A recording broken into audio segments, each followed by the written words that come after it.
আওয়ামী লীগকে খুনি ও গণহত্যাকারীদের সংগঠন উল্লেখ করে আগামী নির্বাচনের আগেই দলটির নিবন্ধন বাতিলের দাবি জানিয়েছেন জাতীয় নাগরিক কমিটির আহ্বায়ক নাসির উদ্দিন পাটোয়ারী। সকালে জাতীয় প্রেসক্লাবে স্বৈরাচার প্রতিরোধ দিবসের আলোচনা সভায় তিনি এই আহ্বান জানান। পাটোয়ারী বলেন, ব্রিটিশদের মতো দীর্ঘদিন ধরে দেশের মানুষকে বিভিন্ন ভাগে বিভাজিত রেখে শোষণ করেছে আওয়ামী লীগ।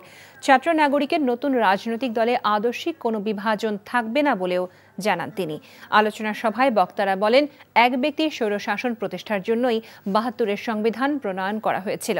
গণতান্ত্রিক প্রক্রিয়ায় নতুন সংবিধান প্রণয়নের দাবি জানান তারা।